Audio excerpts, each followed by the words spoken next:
Bismillahirrahmanirrahim. Assalamualaikum warahmatullahi wabarakatuh.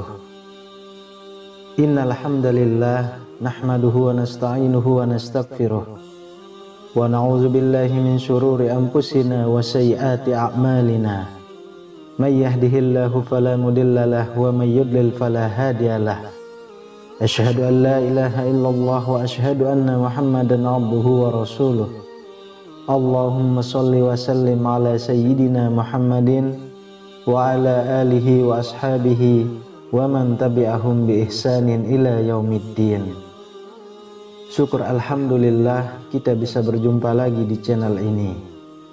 Harapan dan doa saya semoga saudaraku semuanya selalu diberikan kesehatan, dilapangkan rezekinya, diampuni dosa-dosanya dan dipanjangkan umurnya.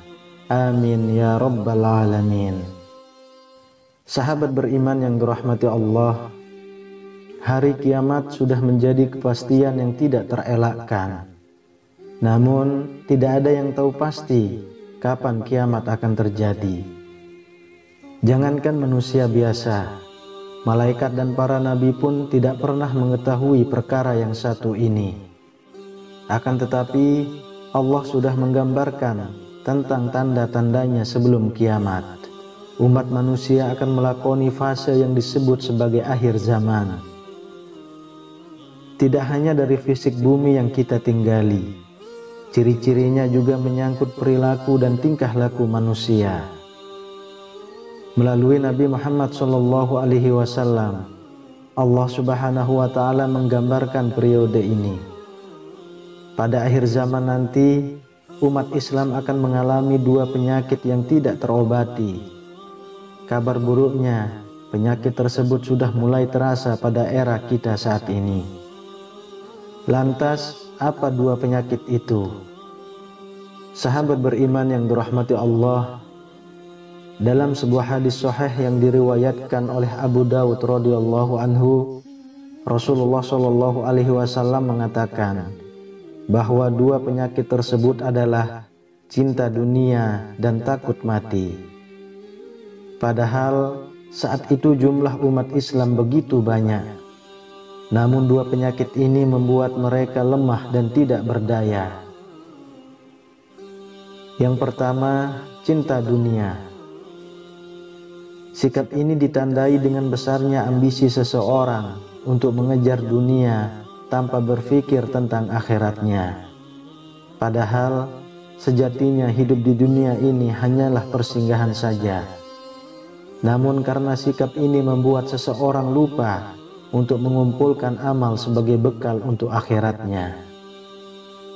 Hal ini sebagaimana tertera di dalam hadis dari Sauban radhiyallahu anhu berkata, Rasulullah shallallahu alaihi wasallam bersabda, hampir tiba suatu zaman di mana bangsa-bangsa dari seluruh dunia akan datang mengerumuni kamu, bagaikan orang-orang yang kelaparan mengerumuni talam hidangan mereka. Maka salah seorang sahabat bertanya, apakah karena kami sedikit pada hari itu? Nabi Shallallahu alaihi wasallam menjawab, bahkan kamu pada hari itu banyak sekali, tetapi kamu umpama buih di waktu banjir, dan Allah akan mencabut rasa gentar terhadap kamu dari hati musuh-musuh kamu, dan Allah akan melemparkan ke dalam hati kamu penyakit wahan. Seorang sahabat bertanya, apakah wahan itu wahai Rasulullah? Rasulullah Shallallahu alaihi wasallam menjawab, cinta dunia dan takut mati. Hadis riwayat Abu Dawud. Lihatlah di tengah-tengah kita saat ini, berapa banyak orang-orang tersangkut korupsi, berapa banyak orang yang menjual narkoba sehingga mereka masuk ke dalam penjara. Apa sebenarnya yang mereka kejar? Yang mereka kejar adalah uang, kekayaan dan kekuasaan. Mereka seakan-akan dibutakan oleh dunia, sehingga tidak terselip sedikit pun dari tindakan itu bekal untuk menuju akhirat. Padahal Allah Subhanahu wa Ta'ala telah mengingatkan kita untuk tidak melampaui batas dalam mengejar dunia. Karena orang-orang seperti itu Allah sudah siapkan tempatnya di neraka. Hal ini sebagaimana Allah Subhanahu wa Ta'ala berfirman, adapun orang yang melampaui batas dan lebih mengutamakan kehidupan dunia, maka sesungguhnya nerakalah tempat tinggalnya. Quran Surah An-Naziat ayat 37-39. Yang kedua, takut mati. Takut mati bisa saja membuat seseorang menjadi giat mengumpulkan amal sebagai bekal.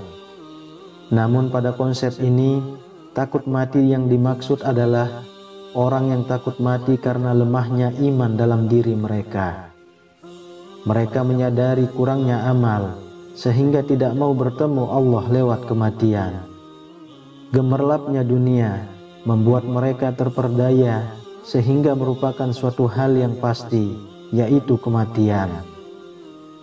Padahal Rasulullah SAW sudah menyampaikan bahwa orang-orang yang paling cerdas adalah orang-orang yang banyak mengingat kematian. Dengan itu, mereka akan banyak mempersiapkan diri untuk bekal hari akhirat. Hal ini sebagaimana tertera dalam sebuah hadis dari Ibnu Umar radhiyallahu anhu. Ia berkata, aku pernah bersama Rasulullah SAW.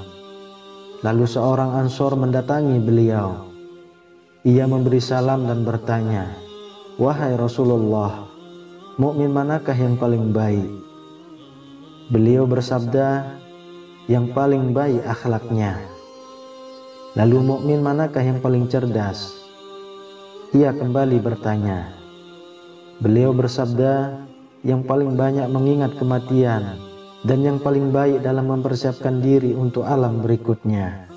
Itulah mereka yang paling cerdas. Hadis riwayat Ibnu Majah. Dengan demikian, manusia akan mempersiapkan diri untuk bertemu dengan Allah jika sudah mengetahui bahwa ia akan berjumpa dengan Allah. Padahal ia akan ditanya tentang amalnya di dunia, maka ia pasti akan mempersiapkan jawabannya. Sahabat beriman yang dirahmati Allah, itulah penjelasan mengenai dua penyakit yang akan menghinggapi umat muslim sebelum hari kiamat tiba. Penyakit itu tidak ada obatnya kecuali kita kembali kepada Allah dan Rasul-Nya, menjalankan segala perintah-perintahnya dan menjauhi segala larangan-larangannya. Semoga kita semua termasuk orang-orang yang terhindar dari dua penyakit tersebut. Amin ya rabbal alamin. Wallahu a'lam bishawab.